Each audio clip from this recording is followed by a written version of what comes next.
Hello बच्चों, कैसे आप सभी लोग। मैं उम्मीद करती हूँ कि आप सभी लोग बहुत अच्छे होंगे और एक बार फिर से आप सभी का स्वागत है आज की क्लास में। ठीक है, तो बच्चों क्लास के 11th के बच्चे आप सभी के लिए ये जो है कि जितने भी आपके एग्जाम में अंतर पूछे जाते हैं, है ना, तो आज की क्लास में हम करेंगे अंतर। तो ये किसके लिए है? क्लास 11th के बच्चों के लिए। ठीक है, तो क्या है क्लास 11th सब्जेक्ट आपका बायोलॉजी ना, क्योंकि बीच बीच में आपके बड़े क्वेश्चन होते हैं किसकी क्लास चल रही है। करेंगे क्या? अंतर।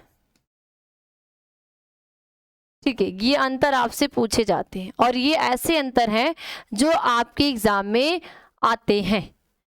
ठीक है, ओके। तो सभी बच्चे लिंक को शेयर कर दीजिए ताकि जितने भी बच्चे अभी नहीं आए हैं वो भी आ जाएं। फिर हम लोग क्लास को एकदम अच्छे तरीके से स्टार्ट करेंगे, क्योंकि संख्या ज़्यादा रहेगी तो होता ना, जितना ज़्यादा कंपटीशन रहता है उतना ज़्यादा हमें ये पता चलता है कि हम कितने पानी में हैं, है ना। ये होता है कि नहीं होता? अगर हम 10 के बीच में तो 10 में ही राजा बने रहते हैं, तो हमें देखना है कि हमें 100 की, ठीक है, 100 की संख्या में, 200 की संख्या में देखना है कि नहीं हम कितने हैं, कितने तेज हैं, कितने पानी में हैं। ओके, चलिए क्लास को स्टार्ट करते हैं। बेटा आपसे पूछे जाते हैं सवाल एवं कवक में अंतर बताइए। क्या पूछा जाता है? सवाल में और कवक में अंतर बताइए, यानी कि सवाल क्या होते हैं और कवक क्या होते हैं। सवाल को आप इंग्लिश में कहते हो एल्गी। क्या कहते हो? एल्गी। कवक को हम कहते हैं फंजाई। ठीक है, सवाल को एल्गी, कवक को फंजाई कहा जाता है। तो आपसे ये पूछा जाता है कि सवाल क्या है, एल्गी क्या है।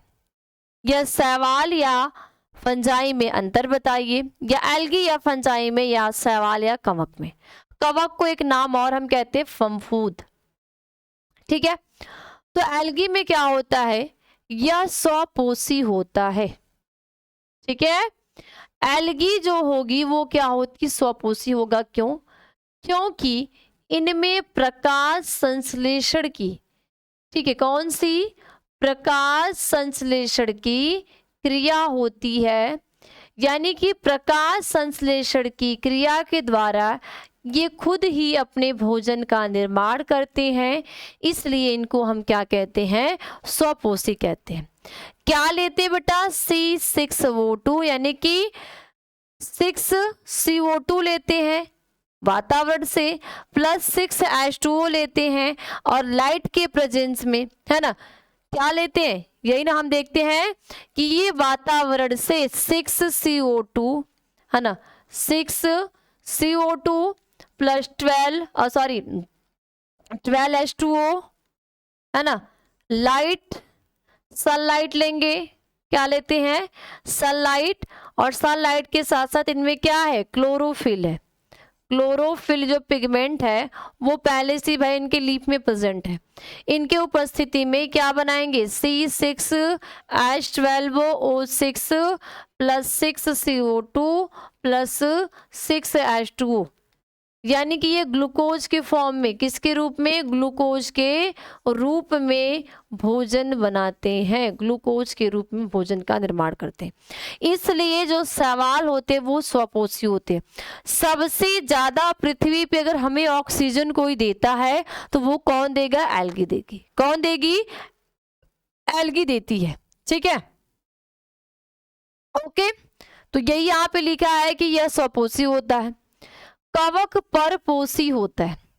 कवक में जो प्रकाश संश्लेषण की क्रिया है ये नहीं होती, इसलिए क्या होते हैं? परपोषी होते हैं। ठीक है, जो सवाल है उत्पादक होते हैं, उत्पादक यानी कि खुद भोजन का निर्माण कर रहे हैं और इनके जो द्वारा बनाया गया जो भोजन उसको हम खा रहे हैं। ये अपघटक होते हैं, क्योंकि उत्पादक को जो खाते हैं वो अपघटक कहते हैं। तो सवाल हमेशा उत्पादक होता है और जो कवक होता है वो अपघटक होता है। इसकी कोशिका में हरित लवक होता है ना। सवाल की सेल में क्लोरोप्लास्ट पाया जाता है। ठीक है, तो क्लोरोप्लास्ट में क्लोरोफिल पाया जाता है, जिसकी वजह से प्रकाश संश्लेषण की क्रिया करते हैं और प्रकाश संश्लेषण की क्रिया के द्वारा भोजन का निर्माण करते हैं। ठीक है, हरित लवक नहीं पाया जाता है। जो फफूंद होता है, फंजाई या कवक होता है, इसमें हरित लवक नहीं पाया जाता, इनमें प्रकाश संश्लेषण की क्रिया नहीं होती, इसलिए क्या होते हैं, परपोषी होते हैं। कोशिका भित्ति सेलुलोज की बनी परंतु काइटिन अनुपस्थित होता है। जितने भी शैवाल होते हैं, शैवाल में जो कोशिका भित्ति होती है वो सेलुलोज की बनी होती है ना। किसकी बनी होती है, सेलुलोज की बनी होती है, लेकिन काइटिन जो होता है, काइटिन अनुपस्थित यानी कि अभाव होता है। कोशिका भित्ति में सामान्य काइटिन पाया जाता है। ध्यान देना, जब आप शैवाल देखोगे, शैवाल की जो सेल वाल, कोशिका भित्ति को कहते हैं सेल वाल, तो सेल वाल बनी होती है सेलुलोज की, जिसमें काइटिन अनुपस्थित होता है। ये जो कवक में कोशिका भित्ति काइटिन, कोशिका भित्ति में समानतः काइटिन पाया जाता है। माइसेलिया अनुपस्थित होता है, ठीक है। जो माइसीलिया होता है किसमें, शैवाल में माइसीलिया अनुपस्थित होता है और माइसीलिया उपस्थित होता है। जब भी आप देखोगे फंजाई में माइसीलियम प्रेजेंट होते हैं, फंजाई में माइसीलियम प्रेजेंट होते हैं, लेकिन एल्गी में माइसीलियम एब्सेंट होते हैं। शैवाल में क्लोरोप्लास्ट है और एल्गी में नहीं है। शैवाल स्वपोषी है, एल्गी हेटेरोट्रॉपिक यानी परपोषी है। शैवाल को अपघटक कहते हैं, सॉरी उत्पादक कहते हैं, कवक को अपघटक कहते हैं। शैवाल की सेल वाल कोशिका भित्ति, जो कोशिका भित्ति होती है सेलुलोज की बनी होती है, काइटिन का अभाव होता है, लेकिन इसमें काइटिन ही पाया जाता है, किसमें, कवक में। ओके, ये आपके होते हैं अंतर, ठीक है। इसके बाद दूसरा अंतर कभी पूछा जाता है, क्रिप्टोगेमी एवं फेनरोगेमी में अंतर स्पष्ट करें।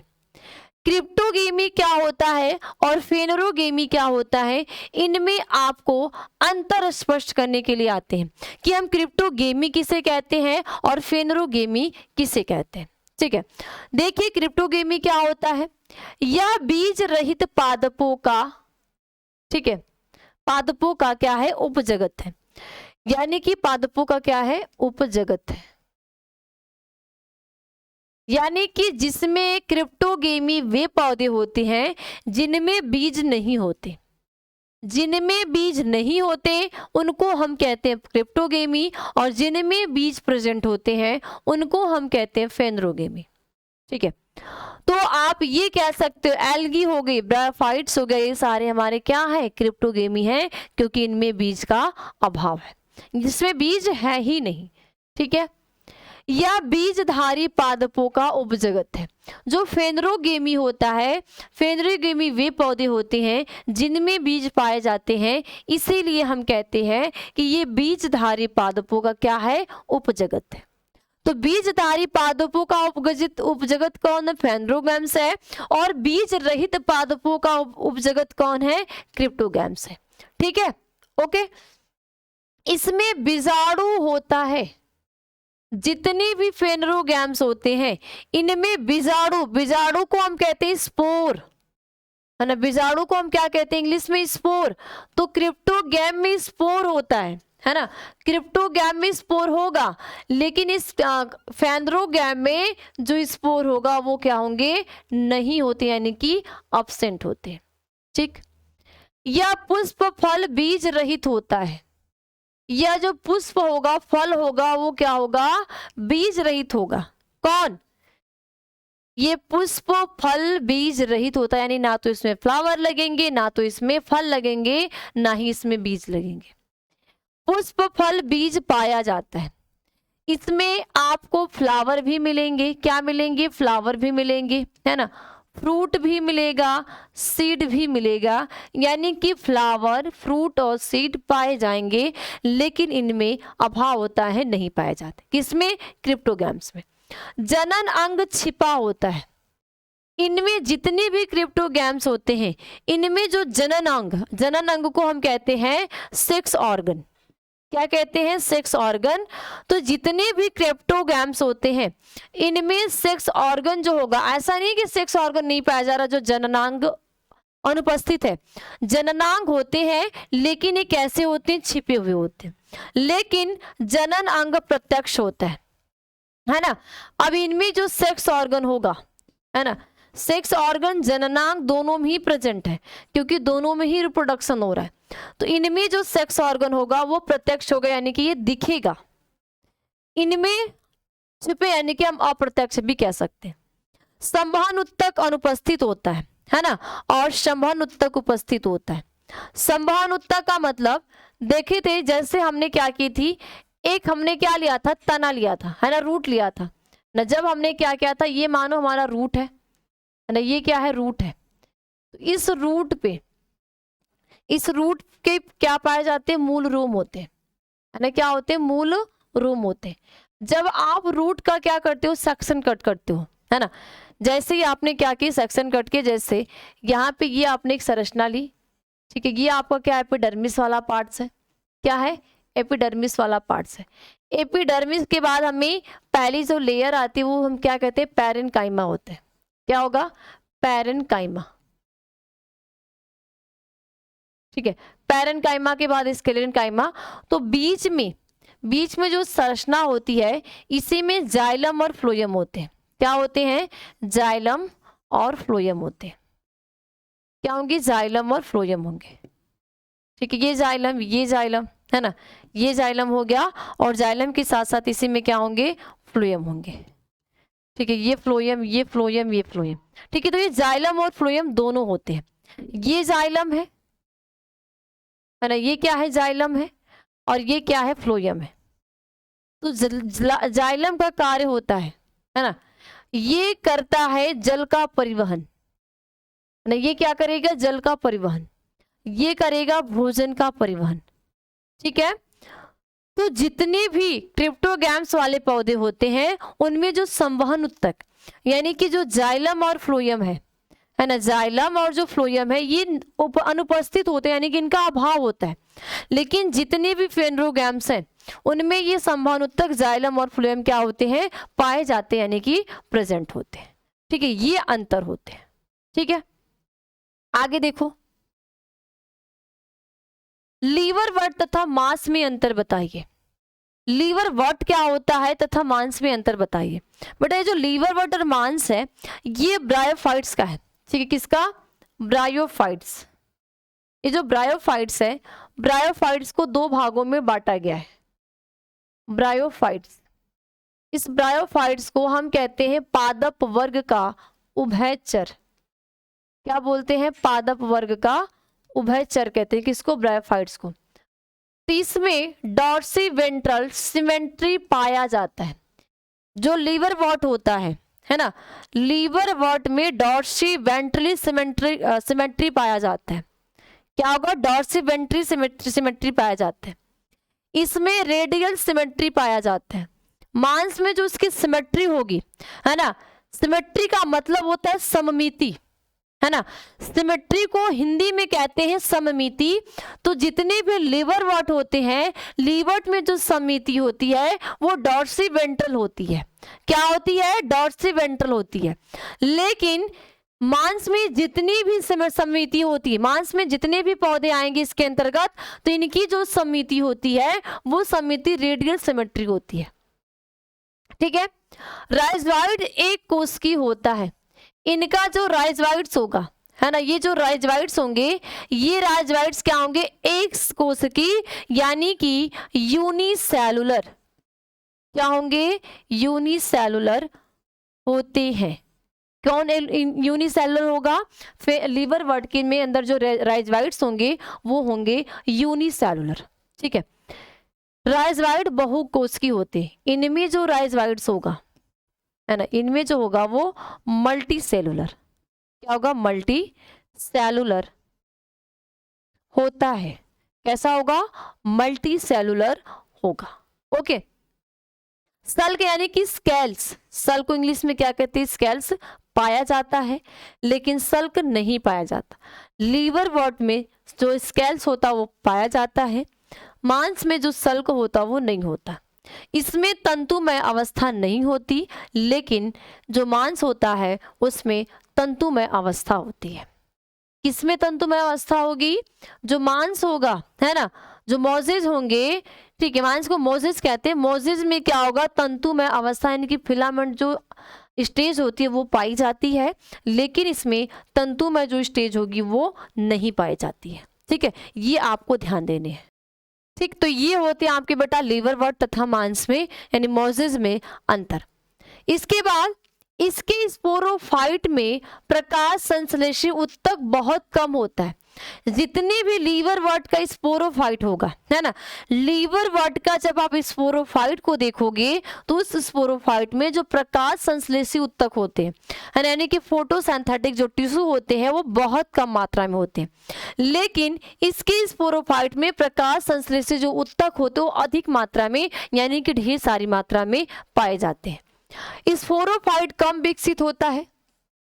लीवरवर्ट में जो स्पोरोफाइट होता है वो क्या होंगे, कम विकसित होगा, है ना, कैसा होगा, कम विकसित होगा। लेकिन स्पोरोफाइट अधिक विकसित होता है। मोजेस में जो स्पोरोफाइट होगा वो क्या होगा, अधिक विकसित होगा, लेकिन इसमें कम विकसित होगा। लैंगिक जनन के दौरान नर तथा मादा लैंगिक अंग थैलेमस पर स्थित होते हैं और लैंगिक जनन के में नर तथा मादा लैंगिक अंग के लैंगिक अंग प्ररोह की चोटी पर स्थित होता है। ध्यान देना, सबसे पहले इसके अंदर आते हैं रिक्शा और मार्किंशिया। क्या आते हैं, रिक्शा और मार्किंशिया। जब आप रिक्शा और मार्किंशिया को देखते हो, है ना, जब हम क्या देखते हैं, रिक्शा और मार्किंशिया देखते हैं, तो ये जो रिक्शा और मार्किंशिया होते हैं ये कैसे होते हैं, थैलस लाइक होते हैं। कैसे होते हैं, थैलस लाइक स्ट्रक्चर होते हैं। थैलस लाइक होने के साथ साथ, है ना, कैसे होंगे, थैलस लाइक होते हैं। थैलस, ये थैलस लाइक है, ठीक है, क्या इसका ये थैलस है, क्योंकि इसकी बॉडी में जो बॉडी होती है वो रूट स्टेम लीफ में डिफ्रेंशिएट नहीं होती। और इसी में इनके क्या पाए जाते हैं, जीमा कप होते हैं। क्या होते हैं, जीमा कप होते हैं। इसको बोलते हैं गेमा कप। गेमा कप क्यों कहते हैं, क्योंकि जो हम चाय प्याली होती है, प्याली पीते हैं ना, प्याली जैसी संरचना होती है। तो इन्हीं में इनका नर यानी कि लीवरवर्ट में किस में, थैलस में होंगी, और जो मोजेस होते हैं उसमें प्ररो यानी जो प्ररो वाला भाग होता है वहां पे होते हैं। ठीक है, ओके, क्लियर। अब आपसे क्या पूछे जाते हैं, अंतःकोशिकी एवं बाह्य कोशिकी पाचन में विभेद करें। अंतःकोशिकी पाचन क्या होता है और बाह्य कोशिकी पाचन क्या होता है, इनमें आपको अंतर बताने कि अंतःकोशिकी पाचन हम किसको कहते हैं और जो बाह्य कोशिकी पाचन होता है हम किसको कहते हैं। ठीक है, अंतःकोशिकी पाचन और बाह्य कोशिकी पाचन में आपने क्या बताना है, अंतर बताना है। एक साइड आप लिखोगे अंतःकोशिकी पाचन, दूसरी साइड आप लिखोगे बाह्य कोशिकी पाचन। ठीक है, देखो बेटा, अंतःकोशिकी पाचन में क्या होता है, यह कोशिका के भीतर संपन्न होता है। ठीक है, जो अंतःकोशिकी पाचन होता है ये कोशिका के भीतर संपन्न हो, ठीक है, होता है। यह कोशिका के बाहर संपन्न होता है ना। यानी कि जब अंतः सेलुलर पाचन जो होगा, है ना, जो अंतःकोशिकी पाचन होगा वो कोशिका के अंदर होगा और बाह्य कोशिकी पाचन यानी भाई सेल्स के बाहर होगा, तभी तो बाह्य बोल रहा है, अंतः बोला यानी सेल्स के अंदर होगा। इनमें गैस्ट्रोडर्मल सेल्स भोजन का पाचन होता है। इसमें ठीक है, गैस्ट्रोडर्मल सेल्स का पाचन होता है और इसमें भोजन का पाचन स्लेंट्रॉन में होता है। ठीक है, इस प्रकार का पाचन सामान्य तौर पर एक कोशिकीय जीवों में होता है और यह सामान्य तौर पर विकसित जीवों में होता है। ठीक है, जो आपका अंतःकोशिकीय पाचन होता है इस प्रकार का जो पाचन होगा वो सामान्य तौर पर किस पे होगा, एक कोशिकीय जीवों में होता है ना, लेकिन ये सामान्य तौर पर विकसित जीवों में होगा। ये यूनिसेलुलर और वो कैसा होगा, विकसित जीवों में होता है।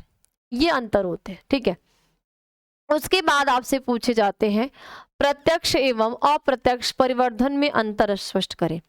प्रत्यक्ष परिवर्धन क्या होता है और अप्रत्यक्ष परिवर्धन हम किसे कहते हैं। ठीक है, प्रत्यक्ष परिवर्धन और अप्रत्यक्ष परिवर्धन में क्या अंतर होते हैं। देखो, प्रत्यक्ष परिवर्धन में क्या होता है, अंड प्रजनक जंतुओं में जिसमें अंडे से बने नए बच्चे अपने वयस्क के ही समान होते हैं उसमें विकसित को, ठीक है, उसके विकास को प्रत्यक्ष परिवर्धन कहते हैं। अंड प्रजनक यानी कि जो अंडे देने वाले जंतु हैं, ठीक है, तो अंडे देने वाले जंतु में जिसमें अंडे बने और नए बच्चे अपने वयस्क के ही समान होते। जो अंडा निकला, अंडा से जो बच्चा बना वो अपने वयस्क के समान ही बनते हैं और उनके विकास को हम कहते हैं प्रत्यक्ष परिवर्धन।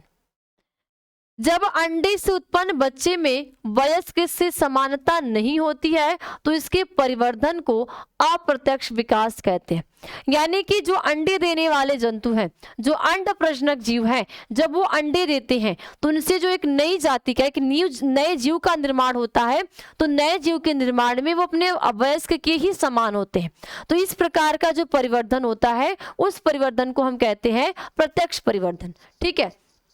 लेकिन जब आप देखोगे अप्रत्यक्ष में जितने भी अंड प्रजनक वाले जीव भले ही हैं, लेकिन उनमें जो विकास होगा उनके वयस्क के समान नहीं होगी, तो उसको बोलते हैं अप्रत्यक्ष परिवर्तन।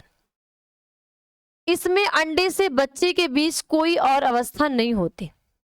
प्रत्यक्ष में अंडे से बच्चे बनने में, मानो ये एग है, इस एग से एक चाइल्ड को बनाना है ना, एग है, इस एग से चाइल्ड को बनाने हैं, तो इनके बीच में और कोई भी अवस्था नहीं होती। इसमें अंडे से लार्वा एवं प्यूपा तक बच्चे का विकास होता है। जितने भी अंडा प्रजनक होंगे ये अंडे देंगे, अंडे से वो लार्वा में चेंज होंगे, लार्वा से प्यूपा बनेगा और प्यूपा बनने के बाद फिर वो बच्चे में विकास होगा। तो ये किस में आता है? अप्रत्यक्ष में, है ना। यानी कि वो डायरेक्ट एक अंडा से एक जीव नहीं बन सकता, पहले क्या बनेगा? एग देगा, है ना। जितने भी कुछ अंड प्रजनक जो जीव होंगे वो अंडे देंगे, वो अंडे क्या करेंगे? वो लार्वा अवस्था में आएगा, फिर वो लार्वा से प्यूपा अवस्था में जाएगा, फिर प्यूपा अवस्था से बच्चे का विकास होगा। किसमें? अप्रत्यक्ष में। इनमें क्या होगा? वो अंडा देगा और अंडे से डायरेक्ट वो बच्चे में चेंज हो जाएगा, उनके बीच में कोई लार्वल स्टेज या प्यूपा वाली जो स्टेज है वो नहीं आएगी, ठीक है। ये प्रत्यक्ष और अप्रत्यक्ष में अंतर होते हैं, ठीक। अब और भी कभी कभी पूछे जाते हैं असीमाक्षी तथा ससीमाक्षी, ठीक है, ससीमाक्षी पुष्प क्रम में अंतर। असीमाक्षी पुष्प क्या होता है और ससीमाक्षी पुष्प क्रम क्या होता है? देखो, असीमाक्षी क्या होता है? इसमें मुख्यतः अक्ष की वृद्धि असीमित होती है। जब आप असीमाक्षी पुष्प देखोगे तो इनमें जो अक्ष की वृद्धि होती है वो असीमित होती है, यानी कि वो उसकी कोई सीमा नहीं है। मुख्य अक्ष की वृद्धि सीमित होती है। ससीमाक्षी पुष्प में जो अक्ष की ग्रोथ होगी वो सीमित होती है ना, इनमें असीमित होती है। पुष्प संख्या में अधिक होते हैं।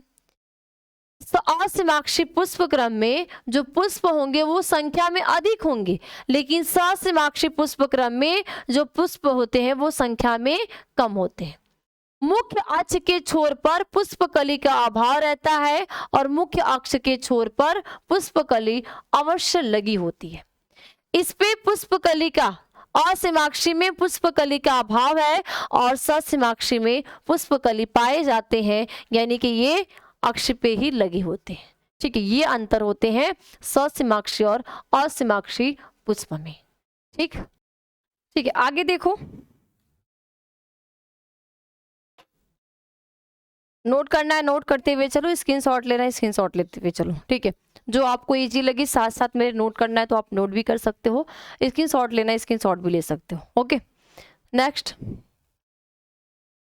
आगे इसमें और एक पॉइंट है, अक्ष पर फूल अग्राभिसारी क्रम में लगे रहते हैं और छोटे नए पुष्प अग्र के समीप तथा बड़े और पुराने पुष्प अग्रक से दूर स्थित होते हैं। असीमाक्षी में क्या होता है? अक्ष पर जो फूल होते हैं वो अग्राभिसारी क्रम में लगे रहते हैं। छोटे और नए पुष्प अग्रक के समीप तथा बड़े पुष्प पुराने पुष्प, ठीक है, बड़े और पुराने पुष्प अग्रक से दूर स्थित होते हैं। इसमें असीमाक्षी पुष्प क्रम है। अक्ष पर फूल तलाभिसारी क्रम में लगे रहते हैं और छोटे पुष्प परिधि की ओर और बड़े तथा पुराने पुष्प केंद्र की ओर क्या होंगे? स्थित होते हैं। ये होता है बेटा आपके ससीमाक्षी और असीमाक्षी पुष्प क्रम में अंतर होते हैं। अगला, पैरेनकाइमा तथा कालेनकाइमा में अंतर लिखिए, है ना। पैरेनकाइमा तथा कालीन कायमा में अंतर बताइए कि पैरेन कायमा क्या होता है और कालीन कायमा क्या होता है। देखो बेटा, ये जो पैरेन कायमा और कालीन कायमा है, ये हमारा अस्थायी उत्तक दो प्रकार का है। एक होता है सरल उत्तक और दूसरा होता है जटिल उत्तक।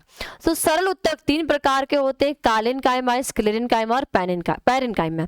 तो यहाँ पे आपसे पैरेन कायमा और कालीन कायमा में अंतर पूछ रहा है कि पैरेन कायमा क्या होता है और कालीन कायमा क्या होता है। देखो, पैरेन कायमा में क्या होता है, इन कोशिकाओं की भित्ति पतली होती है तथा सेलुलोज की बनी होती है। यानी कि जो पैरेन कायमा है, इसकी जो सेल वॉल होगी, है ना, जो सेल वॉल होती है वो क्या होगी, थीन होती है ना, क्या होती है, थीन होती है। और थीन होने के साथ साथ ये जो बनी होती है किसकी, सेल्यूलोज की, सेल्यूलोज की बनी होती है। ठीक है, इनकी कोशिकाओं की भित्ति भी पतली होती है, परंतु इनके कोनों पर सेलुलोज, हेमीसेलुलोज तथा पैक्टिन जमा होती है। देखो, इनकी भी, जो हमारी कालीन कायमा है, इनकी भी सेल वॉल पतली है ना। कालीन कायमा की जो सेल वॉल है वो भी पतली है। फर्क इतना है कि इनकी जो कोशिका भित्ति है ना, जो क्या है, कोशिका भित्ति है, ये कोशिका भित्ति, इनके कोनों पर सेलुलोज, हेमीसेलुलोज तथा पैक्टिन जमा होती है और इनमें सिर्फ क्या होते हैं, सेलुलोज ही बने होते हैं। यह पौधे के कोमल भागों में उपस्थित होता है। जो पैरेन कायमा होता है, जहां पे भी आपको, ठीक है, जहां पे भी आपको पौधा का कोमल भाग दिखेगा, है ना, जहां जहां आपको पौधे का कोमल भाग दिखेगा वहां पे आपके प्रेजेंट होते हैं पैरेन कायमा। ठीक है, या केवल तरुण पौधों में होते हैं, बड़े पौधों में इनका अभाव होता है। लेकिन जो कालीन कायमा होता है, ये केवल जितने भी तरुण पौधे हैं, है ना, सिर्फ तरुण पौधे में ही होते हैं और बड़े पौधे में इनका क्या होगा, अभाव होता है। ओके, यह प्रकाश संश्लेषण, भोजन, संचय, स्राव, उत्सर्जन इत्यादि का कार्य करती है। जो पैरेन कायमा होती है, ये प्रकाश संश्लेषण का, उत्सर्जन का, भोजन का और संचय का और स्राव का भी कार्य करती है। ठीक है, यह भोजन का स्वांगीकरण करता है। पैरेन कायमा का काम है भोजन करना, भोजन को संचय करना, उत्सर्जन करना, प्रकाश संश्लेषण करना, है ना, स्राव करना, ये कार्य है पैरेन कायमा का। कालीन कायमा का है कि जो भोजन का स्वांगीकरण होता है, तो भोजन का स्वांगीकरण करने का कार्य करता है। कौन करेगा, पैरेन कायमा करता है। ठीक, अब इसके बाद पूछा जाता है बेटा, खुला तथा बंद संवहन बंडल में अंतर। ठीक है, खुला तथा बंद संवहन बंडल में अंतर क्या होते हैं।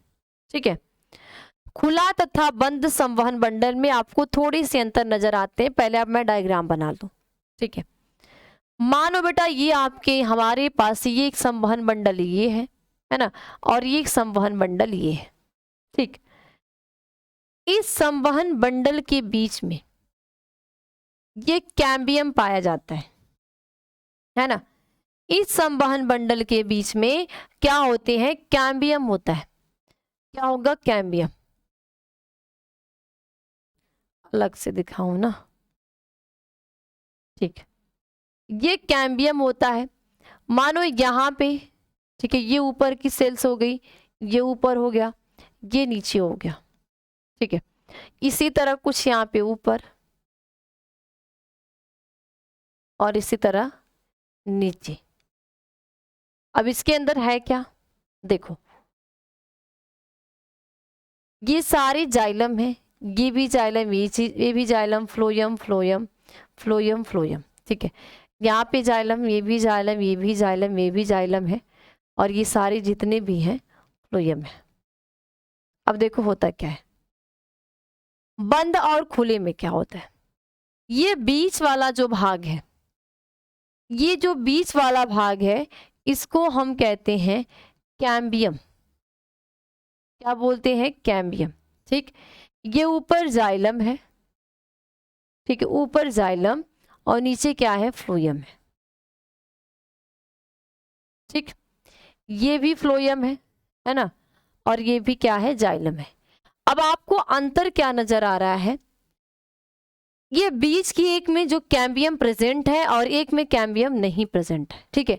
एक के अंदर कैम्बियम है और दूसरे के अंदर कैम्बियम नहीं है, बस आपने यही समझना है। ये डायग्राम देख लो फिर समझा रही हूँ। यह कैम्बियम पाया जाता है खुला संवहन बंडल में, ठीक है। खुला संवहन बंडल में क्या देखते हो, कैम्बियम पाए जाते हैं। और बंद संवहन बंडल में इसमें कैम्बियम अनुपस्थित होते हैं। जो खुला संवहन बंडल होगा उसमें कैम्बियम पाया जाएगा, लेकिन जो बंद संवहन बंडल होगा उसमें कैम्बियम का अभाव होगा। जाइलम एवं फ्लोएम एक दूसरे से अलग रहते हैं।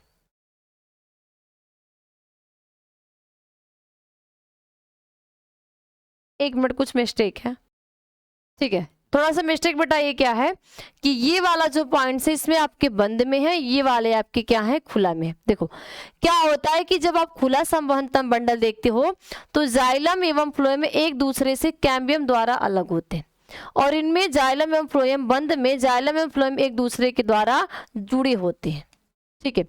यह द्विबीजपत्री तना में पाया जाता है, लेकिन जो बंद होता है वो एक बीजपत्री तना में पाया जाता है, ठीक है। और ये आपके डायग्राम है, ठीक है, ये भी डायग्राम, ये भी डायग्राम है, और यही डायग्राम मैं यहाँ पे आपको बनाई भी हूँ, ठीक। अगला क्वेश्चन, एक बीजपत्री मूल तथा द्विबीजपत्री मूल में क्या अंतर होते हैं। हम एक बीजपत्री मूल किसे कहते हैं और द्विबीजपत्री मूल हम किसे कहते हैं। देखो एक बीजपत्री मूल क्या होता है, संवहन बंडल 2 से 6 होते हैं।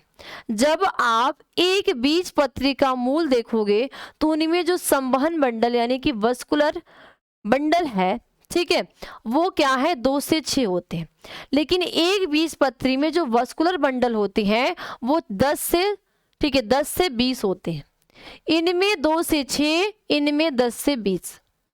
परिरंभ से, है ना, पेरिसाइकिल जिसको कहते हैं, तो पेरिसाइकिल से पार्श्वमूल एवं कैम्बियम का निर्माण होता है, और पेरिसाइकिल यानी परिरंभ से केवल पार्श्वमूल निकलता है। द्विबीजपत्री में जो पेरिसाइकिल जिसको हम परिरंभ कहते हैं उससे पार्श्वमूल भी निकलता है एवं कैम्बियम का निर्माण भी होता है, और इनमें परिरंभ से केवल पार्श्वमूल ही निकलता है। पीत अविकसित या अनुपस्थित होता है। जो पीत होता है वो अविकसित होता है तथा अनुपस्थित होता है, और एक बीजपत्री मूल में जो पित्त होता है जिसको हम हिंदी में कहते हैं मज्जा, क्या बोलते हैं, मज्जा, तो इनमें जो मज्जा होगा वो विकसित होता है। मेटाजाइलम छोटी तथा बहुभुजी होती है। द्विबीजपत्री में जो मेटाजाइलम होती है क्या होगी, जो मेटाजाइलम होता है, मेटाजाइलम बहुभुजी होता है, और ये ठीक है, मेटाजाइलम छोटा होता है और बहुभुजी होता है। इनमें मेटाजाइलम बड़ी व गोल होती है, ठीक है। कैम्बियम से द्विस्तरीय वृद्धि होती है, यानी कि सेकेंडरी ग्रोथ, द्वितीयक वृद्धि होती है। जो कैम्बियम है, कैम्बियम की वजह से सेकेंडरी ग्रोथ यानी कि द्वितीयक वृद्धि होता है, और कैम्बियम के अभाव के कारण द्वितीयक वृद्धि नहीं होती।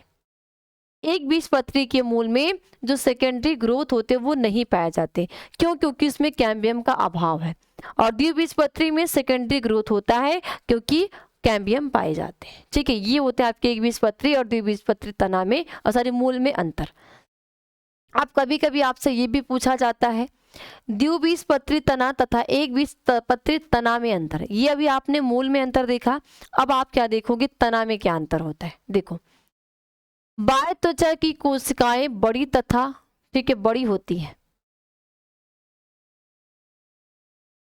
ठीक है। बाह्य त्वचा की कोशिकाएं जो होंगी वो क्या होती है बेटा, बड़ी होती है, तथा ये क्या होती है, रोम युक्त होती है, बड़ी तथा क्या होंगी, रोम युक्त होती है, यानी कि इनमें रोम पाए जाएंगे।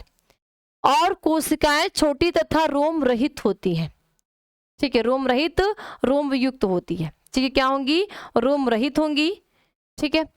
इसके बाद अधस त्वचा, बेटा ये नहीं होगा, रोम रहित होती है, ठीक है, ये नहीं है। अधस त्वचा कालीन काइमेटस होती है। इनकी जो आधा त्वचा होती है ये काइलिन काइमेटस होती है, ये स्क्लेरिन काइमेटस होती है।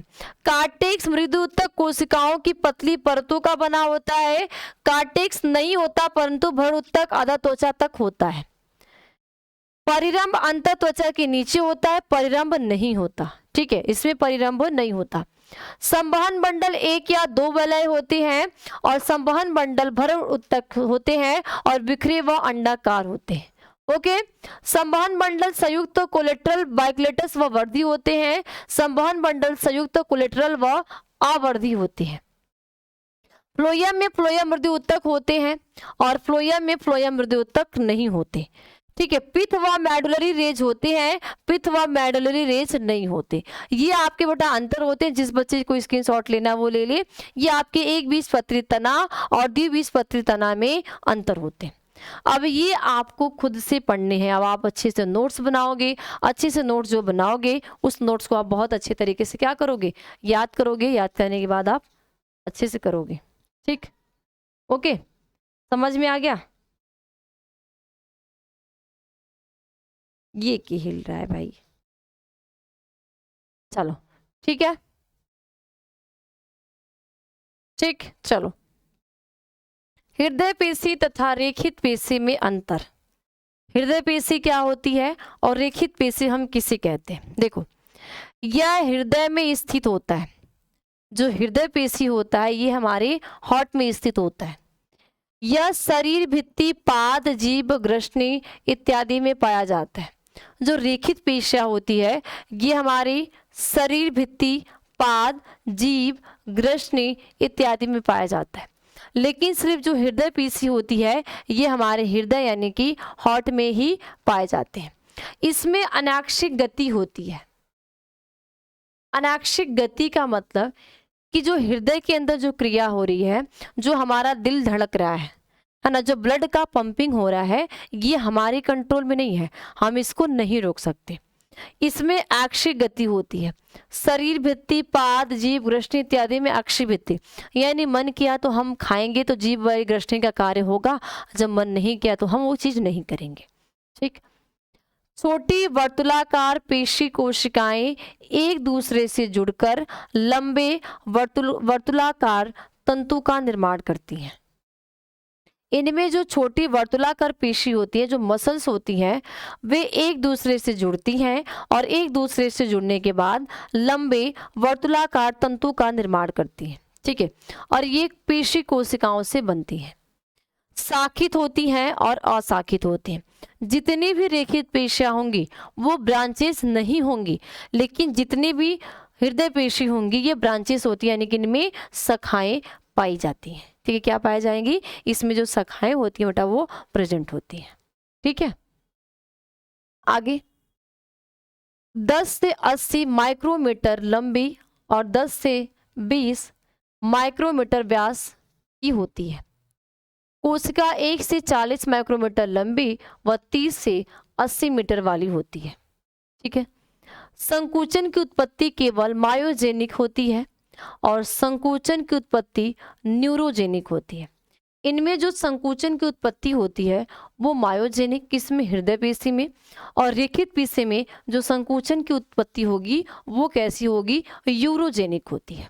तो ये होते हैं आपके हृदय पेशी और रेखित पेशी में अंतर। अब आपसे पूछे जाते हैं अस्थि एवं उपास्थि क्या होते हैं।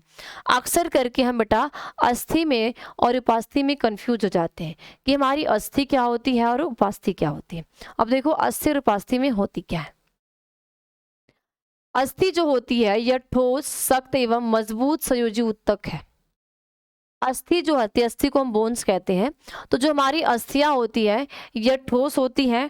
ठोस होने के साथ साथ ये सख्त होती हैं और सख्त के साथ साथ ये क्या होती हैं? मजबूत होती हैं। यह मजबूत, लोचदार एवं अर्ध ठोस उत्तक है ना। जो उपास्थि है वो मजबूत है, लोचदार एवं अर्ध ठोस उत्तक यानी कि आधा। ठीक, इसमें मैट्रिक्स में ओसिन नामक प्रोटीन पाया जाता है। जो बोन्स में जो मैट्रिक्स होता है ना, कोई भी एक पदार्थ है, हर एक पदार्थ में द्रव्य है, तो बोन में जो मैट्रिक्स होता है उसमें ओसिन नामक क्या होता है? पदार्थ पाया जाता है। इसके मैट्रिक्स में कांड्रिन नामक प्रोटीन पाया जाता है, पदार्थ पाया जाता है। इसमें लैकुनी पाई जाती है और इसमें लैकुनी नहीं पाया जाता। उपास्थि में जब आप देखोगे उसमें आपको लैकुनी पाई जाएगी और इनमें लैकुनी नहीं पाई जाती। ठीक है। इसके बाद इसकी कोशिकाओं चपटी व शाखित होती है। हड्डी की जो कोशिकाएं होती है वो चपटी होती है, यानी जो अस्थियां होती हैं उनकी कोशिकाएं चपटी होती हैं। चपटी होने के साथ साथ शाखी होती हैं। इनकी कोशिकाएं गोल होती हैं, लेकिन जो उपास्थि की जो सेल्स होती है वो गोल होती है, वो चपटी या शाखित नहीं होती। इसमें हैवर्शियन तंत्र पाया जाता है और इसमें हैवर्शियन तंत्र अनुपस्थित होता है। तो बेटा ये आपके अस्थि और उपास्थि में क्या होते हैं, अंतर होते हैं कि अस्थियां क्या होती है और उपास्थियां किसे कहते हैं। आगे देखो, अब आपसे पूछा जाता है रक्त एवं लसिका में अंतर। ब्लड क्या होता है और लसिका क्या होता है, रक्त और लसिका में अंतर क्या होते हैं। ठीक है, तो देखो रक्त क्या होता है और लसिका क्या होता है। एक साइड आप मेरे साथ साथ नोट करते हुए चलेंगे, एक साइड आप रक्त लिखेंगे और एक साइड आप क्या लिखेंगे, लसिका लिखेंगे। ठीक है, देखो यह गहरे लाल रंग का तरल उत्तक है। ठीक है, जो रक्त होता है वो गहरे एवं लाल रंग का क्या होता है, उत्तक होता है। इसमें आरबीसी पाया जाता है। ठीक है, साथ साथ रक्त में आरबीसी भी होता है। यह रंगहीन हल्के पीले रंग का तरल उत्तक है। जो लिम्फ होता है, रक्त को ब्लड कहते हो, लसिका को हम कहते हैं लिम्फ। ठीक, तो जो हमारा ब्लड है ये रंगहीन है, ठीक है, सॉरी रंग वाला है, एक तरल उत्तक है। यह रंगहीन हल्के पीले रंग का तरल उत्तक है। ये भी तरल उत्तक है लेकिन ये रंगहीन है, यानी इनका कोई रंग नहीं है, थोड़ा सा हल्का पीला जैसा ये उत्तक है। इसमें आरबीसी पाया जाता है, लसिका में आरबीसी नहीं पाया जाता। अपशिष्ट पदार्थ की मात्रा कम होती है, अपशिष्ट पदार्थ अधिक होता है। ब्लड में जो हमारे अपशिष्ट पदार्थ होते हैं, तो ब्लड में अपशिष्ट पदार्थ की जो मात्रा होती है वो कम होती है, लेकिन जब हम लसिका देखते हैं तो इनमें जो अपशिष्ट पदार्थ की मात्रा होती है वो क्या होती है, अलग होती है। ठीक है, ये अंतर होते हैं। इसके बाद फाइब्रिनोजेन हमेशा उपस्थित होता है और फाइब्रिनोजन प्रायः अनुपस्थित होता है। यह सिरा धमनी एवं कोशिकाओं में प्रवाहित होता है, यह केवल लसिका वाहिनियों में प्रभावित होता है। अब देखो ब्लड और लसिका में बेटा अंतर क्या होता है। एक चीज ये भी और समझ लो, जो ब्लड होगा है ना, ये जो ब्लड है ये ब्लड दो चीजों से मिलकर बना है। किससे, प्लाज्मा से, है ना, प्लाज्मा से, और ये रुधिर कोशिका से। ठीक है, प्लाज्मा और रुधिर कोशिका यानी ब्लड सेल से। ठीक है, ये जो प्लाज्मा है, प्लाज्मा दो पदार्थों से मिलकर बना है। किससे, वाटर से, ठीक है, जल से, और कार्बनिक, ठीक है, कार्बनिक व अकार्बनिक पदार्थों से। किससे, कार्बनिक व अकार्बनिक पदार्थों से मिलकर बना है। ठीक है, कैसे देखोगे इसको, जब आप, ठीक है, जब हम क्या करते हैं, मान लो कोई भी एक टेस्ट ट्यूब लिए, है ना, एक हमने टेस्ट ट्यूब ले लिया, टेस्ट ट्यूब में हम क्या करते हैं, ब्लड लेते हैं। जब हम ब्लड को सेंट्रीफ्यूज करते हैं, जब आप ब्लड को सेंट्रीफ्यूज करते हो तो जो ब्लड वाला भाग होता है ना, जो ये ब्लड होता है ये ब्लड नीचे बैठ जाता है ना, जो ब्लड होगा ये ब्लड नीचे बैठ जाता है। बाकी जो प्लाज्मा होता है ये हल्की पीली रंग का होता है। कैसा होता है, हल्की पीले रंग का। तो ये जो प्लाज्मा वाला भाग होगा ये ऊपर चला आता है। ठीक है, प्लाज्मा वाला भाग ऊपर चला आता है और ये जो ब्लड होता है ये नीचे बैठ जाता है। क्यों बैठता है, क्योंकि इस ब्लड में, है ना, इस ब्लड में मात्रा किसकी होती है, कणों की मात्रा होती है। अब आप जब देखोगे, देखो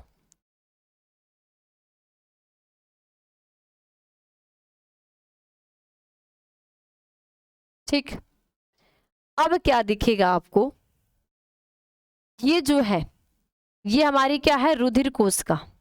ठीक है, क्या है, ब्लड सेल है, ब्लड सेल्स।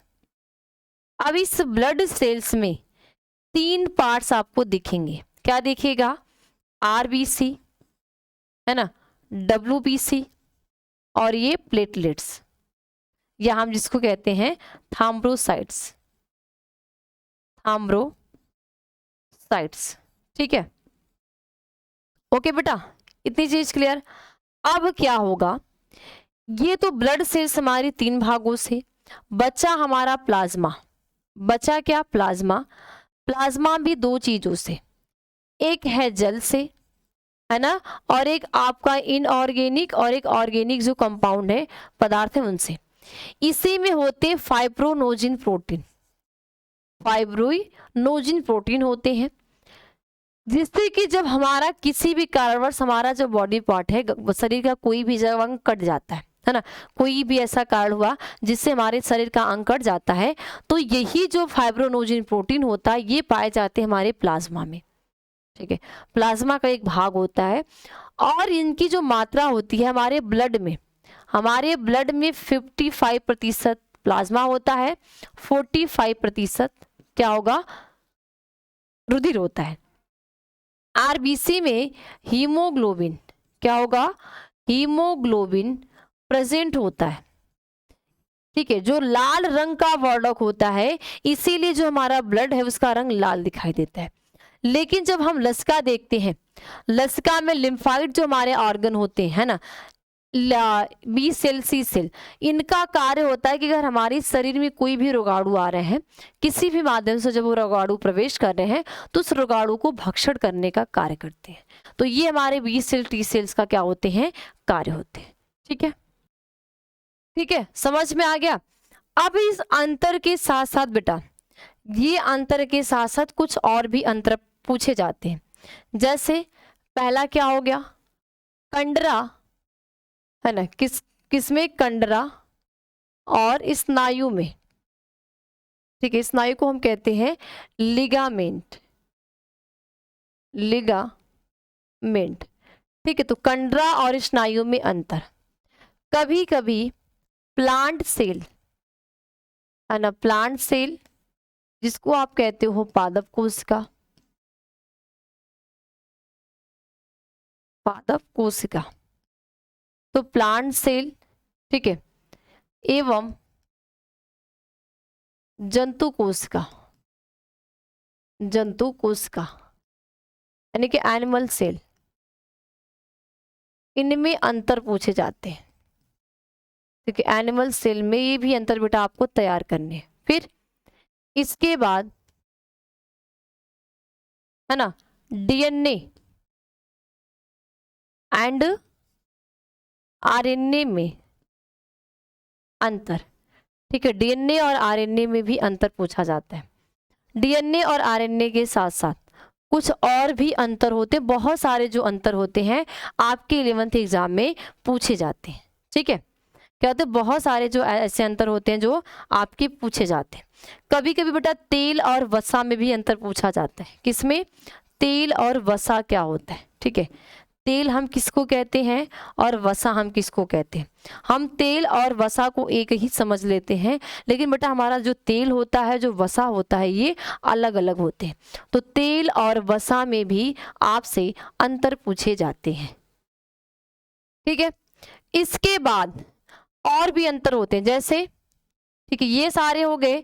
इन सारे अंतरों के बाद आपके और सारे अंतर आते हैं। जैसे हमारा क्या होता है, एक हमारी प्रकाशिक, है ना, क्या आती है? प्रकाशिक, है ना, प्रकाशिक अभिक्रिया। सिलेबस बड़ा है तो क्वेश्चन भी ज्यादा होगा, है ना। प्रकाशिक अभिक्रिया एवं अप्रकाशिक अभिक्रिया, अप्रकाशिक, ठीक है, प्रकाशिक एवं अप्रकाशिक अभिक्रिया। ठीक है, ये अंतर होते हैं। इसके बाद C3, है ना, C3 पौधे, ठीक है, C3 पौधे एवं C4 पौधे। ठीक है, कौन कौन से? C3 पौधे एवं C4 पौधे क्या होते हैं? ठीक है, कौन से पौधा ऐसा होता है जिसको हम C3 पौधा कहते हैं, और कौन ऐसा पौधा होता है जिसको हम C4 पौधा कहते हैं? इसके बाद C3 ठीक है। C3 जो चक्र है, C3 चक्र को हम कहते हैं कैल्विन चक्र, है ना, कैल्विन चक्र। तो C3 चक्र है ना, और ये जो C4 चक्र है, इन C3 और C4 चक्र में अंतर भी होते हैं। तो C3 पौधे क्या होंगे, C4 पौधे क्या होंगे, C3 चक्र, ये सारे जितने भी है ना, ये सब आपसे पूछे जाते हैं। इसके साथ साथ C3 पौधे और C4 पौधे की जो पत्ती की संरचना है, C3 पौधे की पत्ती की संरचना कैसी है और C4 जो पौधा है उसकी पत्ती की संरचना कैसी है, ठीक है। इसके बाद जाइलम और फ्लोएम में अंतर, किसमें, जाइलम, जाइलम एंड फ्लोएम में अंतर, कि जाइलम और फ्लोएम में क्या अंतर होते हैं। जाइलम और फ्लोएम में अंतर के बाद आपका आता है, जाइलम और फ्लोएम हो गया, जाइलम और फ्लोएम के बाद बंद परिसंचरण तंत्र, है ना, बंद परिसंचरण तंत्र, ठीक है, बंद परिसंचरण तंत्र एवं खुला परिसंचरण तंत्र, ठीक है, खुला परिसंचरण तंत्र, इनमें क्या अंतर होते हैं, ठीक है, बंद में क्या अंतर होंगे और खुले में क्या अंतर होते हैं, ठीक है। बहुत सारे ऐसे अंतर होते हैं जो आपके एग्जाम में पूछे जाते हैं, ठीक है। तो ये जितने भी अंतर हैं, ठीक है, ये आपके कंडरा स्नायु हो गया, प्लांट सेल, जंतु कोश का, पादप कोश का, ठीक है। उसके बाद इसी में आपके आते हैं प्रोकैरियोट्स, ठीक है, क्या आएंगी, प्रोकैरियोट्स, प्रोकैरियोटिक, ठीक है, प्रोकैरियोटिक सेल, ठीक है, एंड यूकैरियोटिक, यूकैरियोटिक सेल में अंतर क्या होती है, कि प्रोकैरियोटिक कोश का क्या होती है, यूकैरियोटिक कोश का क्या होती है, इनके क्या क्या अंतर होते हैं, इनके अंतर में क्या क्या चीजें पाई जाती हैं, ठीक है। तो ये जितने भी अंतर है, ठीक है, ये हो गया। इसके बाद ये जितने भी आपके अंतर हैं, इन सारे अंतर को आपको क्या करने, बहुत अच्छे से तैयार करने हैं, ठीक।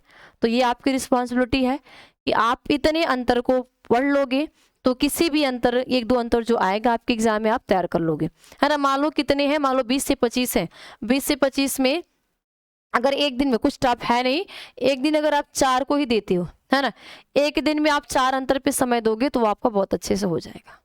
ओके, तो बस आज की क्लास में इतना ही, मिलते हैं अगली क्लास में, और अगली क्लास ऐसे होगी आपके एक नए टॉपिक की। तब तक आप सभी बच्चों को बहुत बहुत धन्यवाद, बाय बाय, टेक केयर।